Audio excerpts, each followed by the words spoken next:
भाई देखो, acknowledgement word का मतलब ये होता है कि डेटर खुद पेमेंट करने नहीं जा पा रहा है, पैसा देने नहीं जा पा रहा है, तो वो अपना पैसा किसी और को दे देता है और कहता है कि मेरे बिहाफ में जाओ, तुम पेमेंट करके आ जाओ। तो यदि कोई पर्सन उसके पैसे को एक्सेप्ट कर देता है, मतलब वो लायबिलिटी एक्नॉलेज कर रहा है कि लायबिलिटी मान लो यश की है, लायबिलिटी मान लो यश की है, लेकिन मैं पैसे एक्सेप्ट करता हूं और ये पैसे मैं प्रयास तक पहुंचाऊंगा। तो यहां पर जब ये एक्सेप्टेंस हो रही है, जैसे जमशेद सर यश से पैसा एक्सेप्ट कर रहे हैं कि मैं पैसा पहुंचा दूंगा, तो यहाँ पे यश और जमशेद सर के बीच एक लीगल रिलेशनशिप क्रिएट हो रहा है, जिसमें जो कंसिडरेशन या पैसा है वो प्रयास का है। अब अगर जमशेद सर कोई गड़बड़ कर दे, पैसे ना दें, तो प्रयास जो है इनके ऊपर केस कर सकता है। समझ आई बात की गई सिर के ऊपर से, ईमानदारी से। यस सर, आ गया। आया? अच्छा, असाइनमेंट में थोड़ा सा अलग है, यहां पर हम किसी को पैसा नहीं दे रहे, किसी ने हमसे पहले उधारी दी थी, हम उसको बोलते हैं कि हमको पैसा मत दे, हमारे क्रेडिटर को चुका के आ जाए। जैसे प्रयास को कबीर को पैसा पे करना है, प्रयास क्या करता है, इसने कभी मुझे 10,000 दिए थे, अब ये मुझे बोल रहा है सर आप ये पैसे मुझे ना दो, आप सीधे प्रयास को दे आओ, सॉरी कबीर को दे आओ। तो अगर मैं अग्री कर जाता हूं तो ये माना जाएगा कि प्रयास ने अपनी डेप्थ मुझे ट्रांसफर कर दी। अब यहाँ एक लीगल रिलेशनशिप प्रयास और मेरे बीच है, जहां उसने अपनी डेप्थ मुझे ट्रांसफर कर दी और कहा है कि पैसा कबीर तक पहुंच जाना चाहिए, और अगर नहीं पहुंचेगा तो कबीर बिल्कुल हमारे ऊपर केस कर सकता है। थोड़ा बहुत समझ आया, ध्यान आया? यस सर, पूरा आ गया। अच्छा, अब ना न्यूडम पैक्टम की बात करते हैं। मतलब अगर किसी अग्रीमेंट में कंसिडरेशन ना हो तो अग्रीमेंट होता है वॉइड, मतलब उसका कोई लीगल इम्पैक्ट नहीं होता है। जैसे चैरिटीज में हम अपनी इच्छा से देते हैं, हमको कोई मजबूर नहीं कर सकता, क्योंकि वहां पर कोई कंसिडरेशन की बात नहीं है, तो इसलिए चैरिटीज को वॉइड माना जाता है। हाउएवर इस सेक्शन 25 का, मतलब न्यूडम पैक्टम का, नो कंसिडरेशन नो कॉन्ट्रैक्ट का कुछ एक्सेप्शंस भी है। एक्सेप्शन ये है कि कुछ ऐसे कॉन्ट्रैक्ट्स और एग्रीमेंट है जहां पे कंसिडरेशन नहीं है, आप प्रोमिसी से कुछ नहीं मांग रहे हो, ठीक है, फिर भी कॉन्ट्रैक्ट बनेगा और वैलिड बनेगा, प्रोवाइडेड हर कंडीशन में 3 बातें पूरी हो, रिटर्न हो, साइन हो, स्टैम्प हो। अब ये कब कब होता है, तो मैंने कल आपको खाली लिस्ट बोल दी थी, जैसे लव एंड अफेक्शन से किए गए agreement, past voluntary service, time barred डेप्थ, गिफ्ट और एजेंसी। अब मैं आपको इसको समझा देता हूं, अब थोड़ा सा अच्छे समझ लो। सबसे पहला बेटा जो इसमें आता है वो होता है agreement made out of love and affection. अच्छा एक बात बताओ, देखो सिंपल सी बात पूछ रहा हूं आपसे, एक्स नाम का बंदा है, वो वाई को कहता है कि भाई मैं तुझे अपनी कार देना चाहता हूँ, ये दोनों अजनबी हैं, तो क्या वाई से कंसिडरेशन लिया जाएगा कि नहीं लिया जाएगा, ये बता दो बस।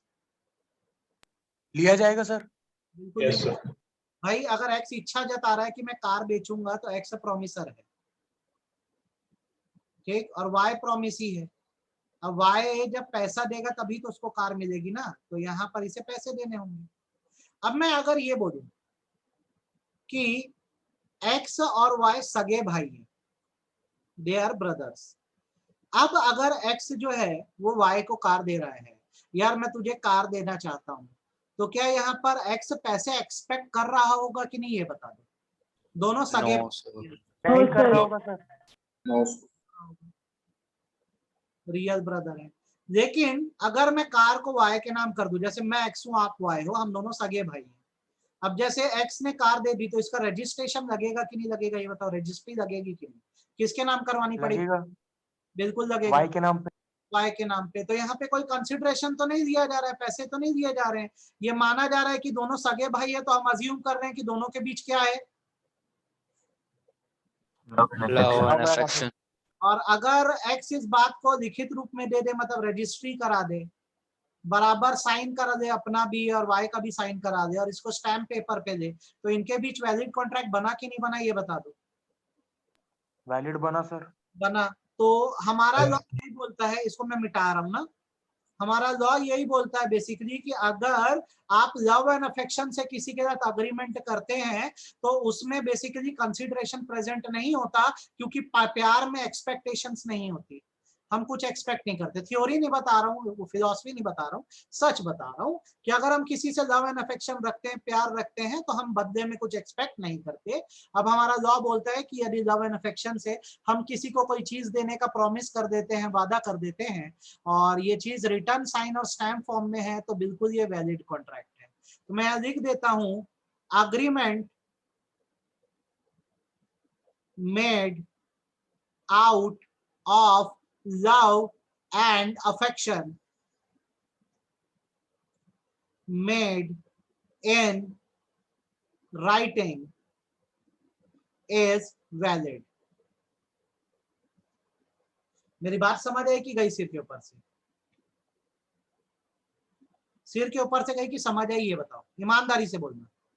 इवन विदाउट कंसिडरेशन, अगर लव एंड अफेक्शन है दो लोगों के बीच में तो कंसिडरेशन नहीं होगा, हम कुछ नहीं मांगते सामने वाले से। और यदि इस चीज को लिखित रूप में हम दे दे कि भाई प्यार से हमें हम तुझे कुछ दे रहे हैं, तू एक्सेप्ट कर दे, तो बिल्कुल वैलिड कॉन्ट्रैक्ट माना जाएगा। अब सवाल यह उठता है कि लव एंड अफेक्शन हमारा किससे होता है? लव एंड अफेक्शन हमारा किससे होता है बताओ? हमारा love and affection, no sir. हाँ, family, another person, family member. Love and affection arises from nearness of relation. जब दो लोग करीब होते हैं तो उनमें लव एंड अफेक्शन हो जाता है। ये बात याद रहेगी? रहेगी। स्टार बना के दिख रहा हूं, वो भी सुन लो।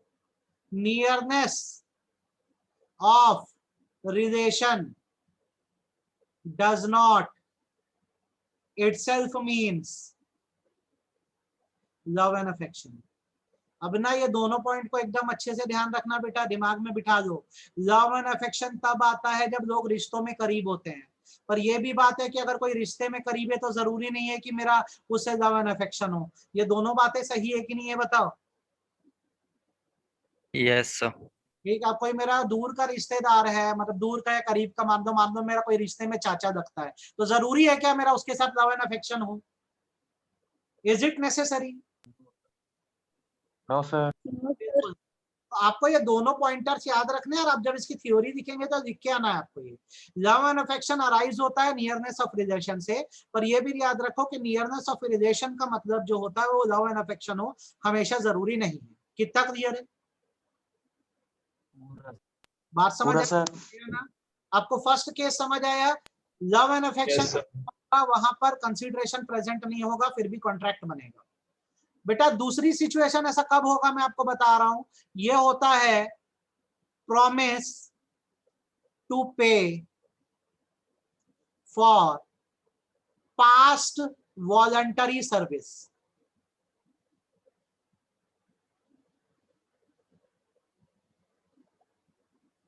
पास्ट वॉलंटरी सर्विस, दो एग्जांपल दे रहा हूं, इससे आप क्लैरिटी देना और आप समझना।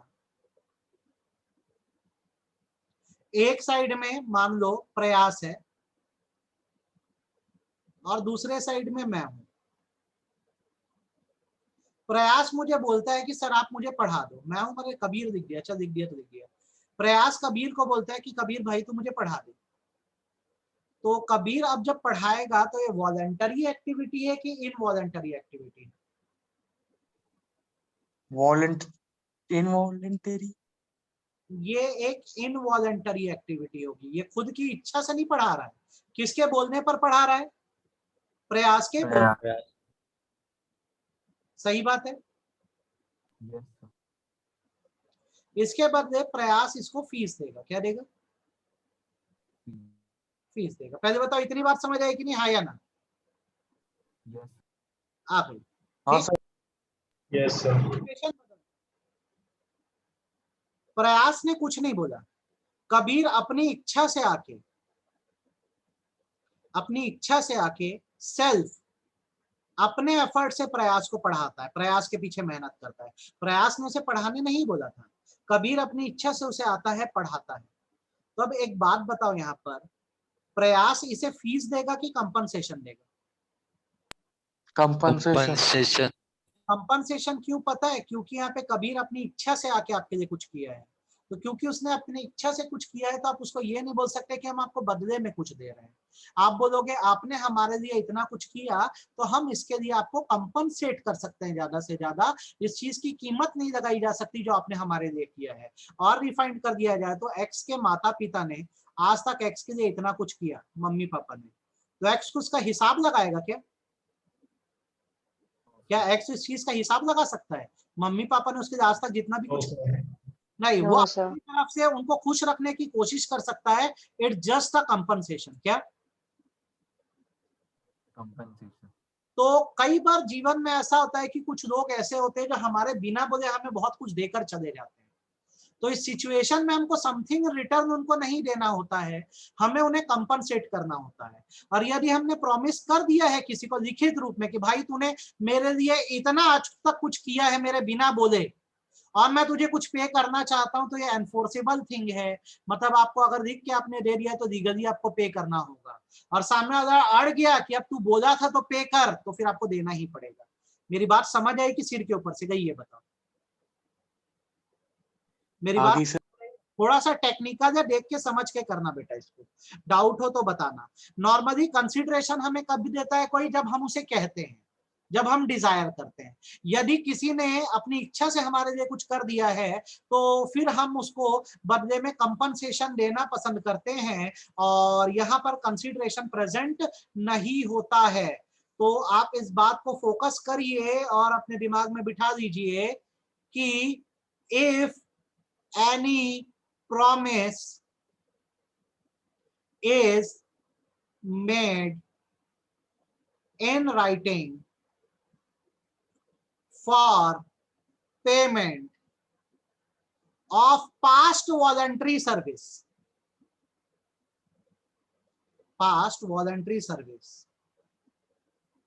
then it is valid. पुराने कामों के लिए जो आपने प्रॉमिस किया है पैसा पे करने का, वो बिल्कुल वैलिड होता है। और यहाँ पे हम ये मानते हैं कि कंसीडरेशन प्रेजेंट नहीं है। फिर सुन लो, हम कुछ ऐसे कॉन्ट्रैक्ट्स के बारे में पढ़ रहे हैं जहां आप सामने वाले से कुछ नहीं मांग रहे हो, कंसीडरेशन नहीं है, फिर भी कॉन्ट्रैक्ट बन जा रहा है। ऐसा कब हो रहा है? जब लव एंड अफेक्शन प्रेजेंट होता है, तब हम सामने वाले से कुछ डिजायर नहीं करते हैं, अपनी तरफ से कुछ देते हैं। सिमिलरली अगर पहले किसी ने आपके लिए कुछ किया है, आज उसकी आप भरपाई कर रहे हो, तो वहां पे कंसीडरेशन कुछ नहीं है, फिर भी कॉन्ट्रैक्ट बन रहा है। आप ईमानदारी से बोलो, आप सभी लोगों को सारी बातें समझ आ गई कि नहीं आ गई? हाँ या ना? फिलहाल तो आगे से आ गई। चलो, तीसरा है पेमेंट फॉर टाइम बैरेड डेप्थ। पेमेंट फॉर टाइम बैरेड डेप्थ। एक बात बताओ, आपको याद है क्या? मैंने आपको एक बात बोली थी कि जब दो लोगों के बीच में कॉन्ट्रैक्ट बनता है तो अगर सामने वाला परफॉर्म ना करे तो कितने साल में हम उसके ऊपर केस कर सकते हैं? आपको याद है क्या? भूल गए? 3 साल 3 years. 3 साल में केस कर सकते हैं। अब यार सिचुएशन कुछ ऐसी है कि मैंने आकाश से पैसे मांगे हैं, ठीक है, मैंने आकाश से पैसे मांगे हैं, तो आकाश ने मुझे लोन दिया, तो मेरी क्या जिम्मेदारी बनती है? उसको लोन रीपे करने की जिम्मेदारी बनती है कि नहीं बनती? बनती है तो अगर ये चीज ऑन टाइम हो जाए तो बराबर एक वैलिड कॉन्ट्रैक्ट है कि नहीं है? है सर। अब सपोज करो अगर मैं इसका लोन रीपे ना कर पाऊं आकाश का, तो इसको कायदे से मेरे ऊपर क्या करना चाहिए? केस केस करना चाहिए। कितना समय है इसके पास केस करने के लिए? 3 साल 3 years. 3 साल। मान लो 3 साल एक्सपायर हो गए और इसने केस नहीं किया, तो क्या होगा? नहीं कर अनएनफोर्सेबल सकते। By law. केस नहीं किया तो ये कॉन्ट्रैक्ट टाइम बैरेड हो जाएगा। क्या हो जाएगा? टाइम बैरेड एक्सपायर्ड हो जाएगा। क्या हो जाएगा? वॉइड हो जाएगा, खत्म हो गया ना भाई। सामने वाले ने 3 साल में केस नहीं किया। मेरी बात इतनी समझ आई कि नहीं है? हाँ या ना? Yes sir. भाई आप कर देता, वैलिड कॉन्ट्रैक्ट परफॉर्म हो जाता। अगर मैंने टाइम पे पेमेंट नहीं करी है तो इसके 3 साल का समय है मेरे ऊपर केस करके रिकवरी करने का। अब भाई ने अगर 3 साल तक केस नहीं किया, 3 साल बीत गए, तो कॉन्ट्रैक्ट एक्सपायर हो गया कि नहीं हो गया, ये बताओ। Yes, sir. भाई हो गया सर। तो आकाश की बुक्स में कौन सी एंट्री बनेगी, बैड डेब्ट की एंट्री बनेगी कि नहीं बनेगी? बनेगी सर। Yes sir. ये एक तरह का क्या है, लॉस। अब क्या हुआ, एक पार्टी में मेरे को आकाश मिल गया, आमना सामना हो गया हमारा। मैं बोलता अरे यार आकाश, एक टाइम पे याद है मैंने तेरे से लोन लिया था, उस टाइम मैं नहीं चुका पाया, मैं तेरे को अभी चुकाना चाहता हूँ वो पैसा, ये दे, चेक दे दे, साइन करके दे देता हूँ। तो अब मैं यहाँ पर एक बात बताओ, कंसिडरेशन दे रहा हूँ कि रिकवरी ऑफ लॉसेस करवा रहा हूँ? Recovery Recovery of losses. losses. तैयार हो गया है, मैं अब वादा कर रहा हूँ कि भाई तेरा जो डूबा पैसा था मैं पे कर दूंगा, तो इसको रिकवरी ऑफ लॉसेस बोलेंगे। और यदि प्रॉमिस रिटर्न फॉर्म में हो गया, चेक वेक बना के दे दिया हूँ, तो आकाश बिल्कुल इस पैसे को निकलवा सकता है। मेरी बात समझ आई कि गई सिर के ऊपर से? यस। यहाँ पर कोई कंसिडरेशन प्रेजेंट नहीं है मेरे साइड से, पश्चाताप की भावना से भाई मैं बोलता हूँ तेरा पैसा मैं डुबा दिया था, वापस करना चाहता हूँ, तो दे दे, तो ये रिकवरी ऑफ लॉसेस बंद कहलाता है। मत करना, मैं तेरे को नेट दे दूंगी बाद में। बेटा म्यूट कर दो अपने आप को म्यूट कर दो। ये कंपनसेशन भी कह सकते हो इसको आप। तो बेसिकली ये माना जाता है, if a debtor makes a promise to compensate obligee पे, ये थोड़ा सा ना टेक्निकल टॉपिक है, ध्यान से देख के समझना। पे फॉर टाइम बैरेड डेब्ट in writing, then it is valid। तब ये बिल्कुल क्या माना जाएगा, वैलिड माना जाएगा। अब आप ईमानदारी से बताओ, आपको 3 केस समझ आए जहां कंसिडरेशन नहीं है फिर भी कॉन्ट्रैक्ट बन पा रहा है? पहला जहां लव एंड अफेक्शन है, दूसरा जहां पर पास्ट में लोगों ने हमें कुछ सर्विसेज दी थी, और तीसरा वो डेप्थ जो एक्सपायर हो गई है उसको पे करने के बाद। आपको कितना क्लैरिटी है बताइए, आपको समझ आया कि नहीं, हाँ या ना? आपको ये समझ आया कि सिर के ऊपर से क्या? ईमानदारी से बोलना, ऊपर से गया सर। कौन सा पॉइंट नहीं समझ आया बताओ? सर ये टाइम बैरिड वाले एक और बार रिपीट कर दो। टाइम बैरिड डेप्थ मतलब ना बेटा बैड डेप्थ होती है जिसको हम ऑन टाइम रिकवर नहीं कर पाए, तो हम उसको तो लॉस मान के चलते हैं कि पैसा डूब गया है। अब जिसने पैसा डुबाया था, अगर वो हमको प्रॉमिस कर देता है कि वो पैसा लौटा देगा, क्या करेगा?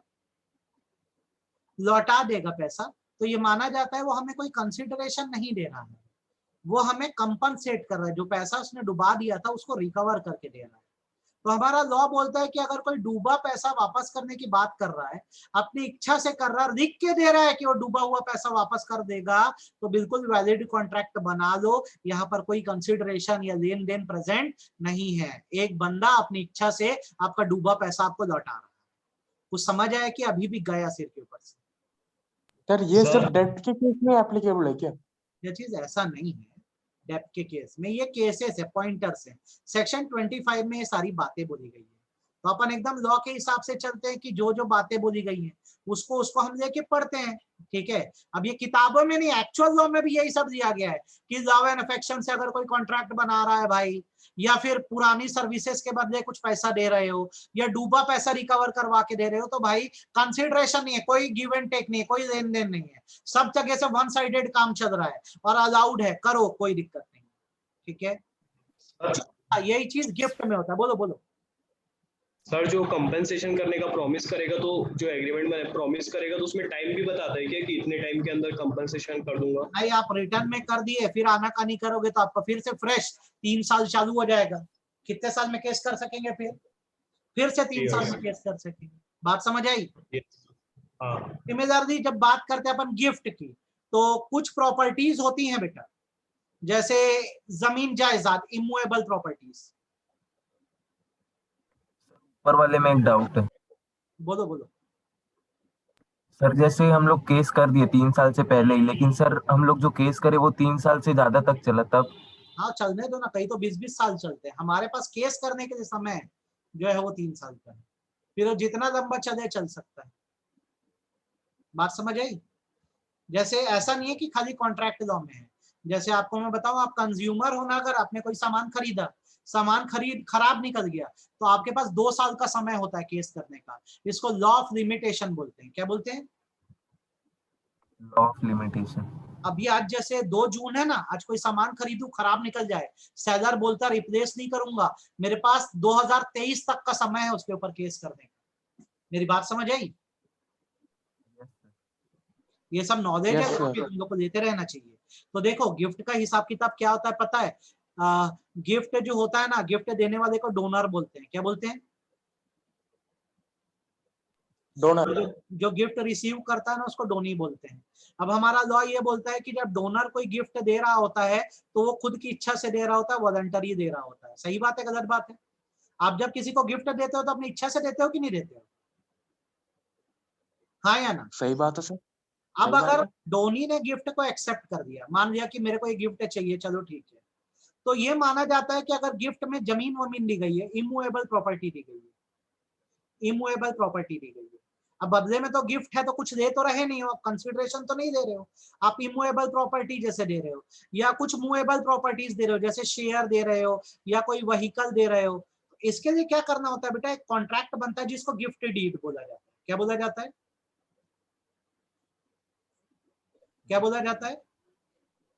गिफ्ट, जिसमें ना डोनर और डोनी दोनों की साइन होती है, तभी गिफ्ट पूरा हो सकता है, वरना नहीं। तो जब एक डोनर डोनी को कोई सामान गिफ्ट करता है, सर डोनर वर्ड क्यों दिखा है? वो तो डोनेशन के साथ होता है ना।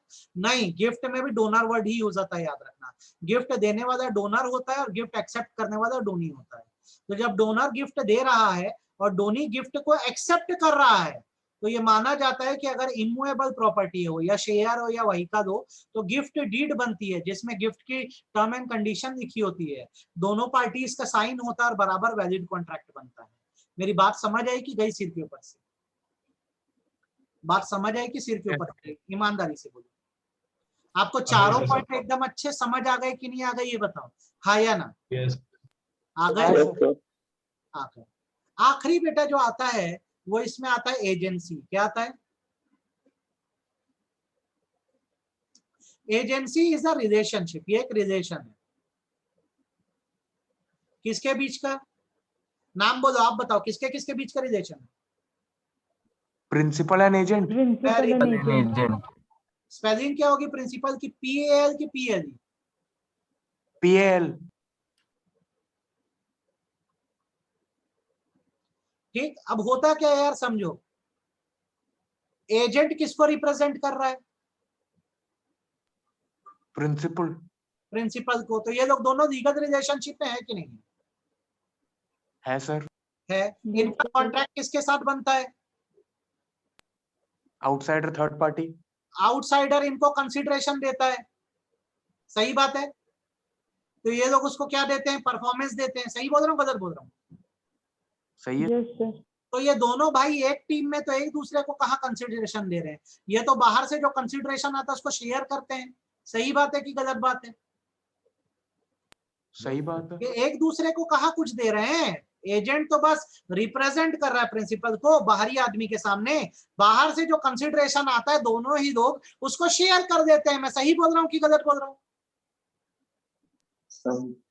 सही बोल रहा हूँ। तो इनके बीच कहाँ खुद आपस में कोई कंसिडरेशन है? ये बाहरी आदमी के कंसिडरेशन को शेयर करते हैं। हाउएवर ये दोनों ही एक लीगल रिलेशनशिप में बंधे हुए हैं, तो इनका कॉन्ट्रैक्ट भी वैलिड कॉन्ट्रैक्ट होता है, भले इनके बीच कंसिडरेशन प्रेजेंट ना हो, भले ही इनके बीच कंसिडरेशन प्रेजेंट ना हो। क्या कंसिडरेशन दे सकता है एजेंट? वो तो रिप्रेजेंटेटिव है अपने प्रिंसिपल का, वो क्या देगा अपने प्रिंसिपल को? वो तो बाहर से काम करवा के लाके जो पैसा आएगा वो दे देगा, फिर उसमें से बंटवारा होगा। तो इनके बीच माना जाता है कि कंसिडरेशन नहीं है प्रिंसिपल और एजेंट के बीच में, फिर भी इनके बीच एक लीगल रिलेशनशिप या कॉन्ट्रैक्ट है। आपको मेरी बात समझ आई कि गई सिर के ऊपर से? ईमानदारी से बोलो। पर सर एजेंट प्रिंसिपल के लिए काम करता है तो प्रिंसिपल उसे कमीशन तो देता है। तो कमीशन अपने ही कंसिडरेशन में से देता है ना, शेयरिंग करता है। सैलरी नहीं देता है ना, कमीशन देता है। कमीशन क्या होता है? प्रॉफिट का एक छोटा सा हिस्सा होता है। बात समझ आई? Yes sir. सर कंपनी के जो एम्प्लॉयज रहते हैं वो कंपनी को रिप्रेजेंट करते हैं, इसलिए वो कंपनी के एजेंट होते हैं ना। नहीं, ऐसा कुछ नहीं है। कौन सा एम्प्लॉय कंपनी को रिप्रेजेंट करता है? सर मीन्स जैसे कि हाँ सर हाँ, जैसे सर कंपनी ये के लास्ट वाले का एग्जांपल LIC हो सकता है। है सर। क्या क्या इसका? हाँ, LIC हो सकता है बिल्कुल। कंपनी में ना जो एम्प्लॉय होते हैं ना वो सैलरीड होते हैं। क्या होते हैं? सैलरी। सैलरीड होते हैं, काम देते, काम करके देते हैं कंपनी को, उसी का पैसा आता है। डायरेक्टर भी जो होते हैं ना वो भी एम्प्लॉय की कैटेगरी में आते हैं, उनको भी क्या मिलती है? सैलरी। कंपनी क्या कर सकती है पता है? अपना सामान वामान बिकवाना हो ना तो सोल सेलिंग एजेंट को अपॉइंट करती है। किसको अपॉइंट करती है? सोल सेलिंग एजेंट को अपॉइंट करती है।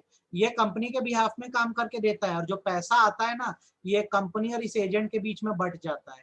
तो यहाँ पर ये एजेंसी रिलेशनशिप है। LIC में भी तो यही होता है। LIC कोई सैलरी वैलरी थोड़ी ना देता है भैया। LIC के जो एजेंट होते हैं पॉलिसी लाते हैं, LIC की कमाई होती है उससे हिस्सा निकाल के देता है LIC एजेंट को। LIC बात समझ आई कि नहीं आई? बात समझ में आई मैंने क्या बोला?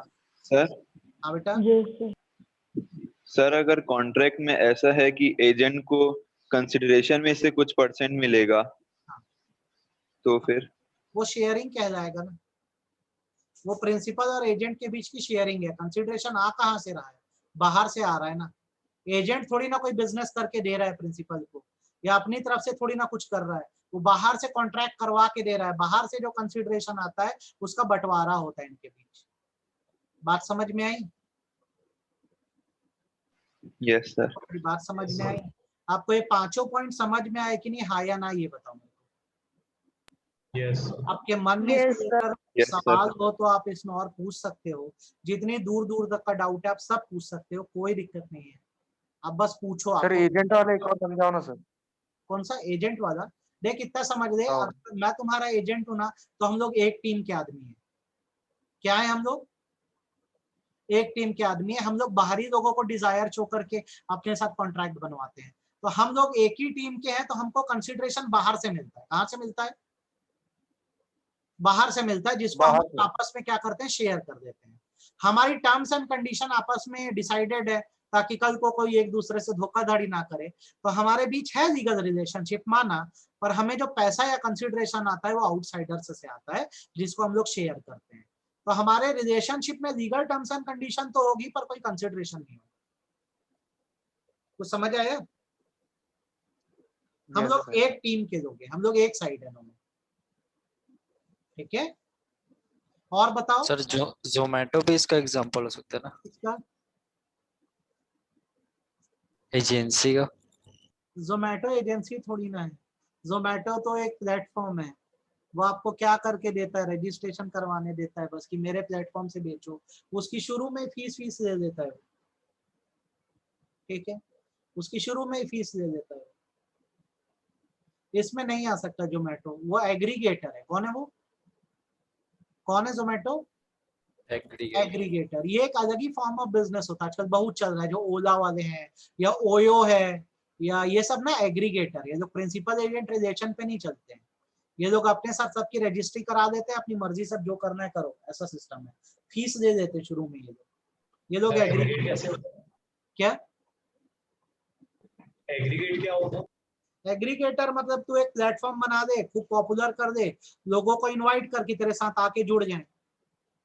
तो तुम अपनी मर्जी से बिजनेस चलाओगे, बस ये बता दोगे कि आप इस पर्सन के साथ जुड़े हुए हो या इस कंपनी से जुड़े हो। जैसे जोमेटो में क्या सिस्टम है, आप एक होटल चला रहे हो, जोमेटो बड़ी कंपनी है, आप इससे जुड़ जाओ, वह एक मीडियम के तौर पे काम करेगी, आपको कस्टमर दिलवा सकती है। तो आपके जैसे हजारों बिजनेसमैन इसके साथ जुड़े हुए हैं।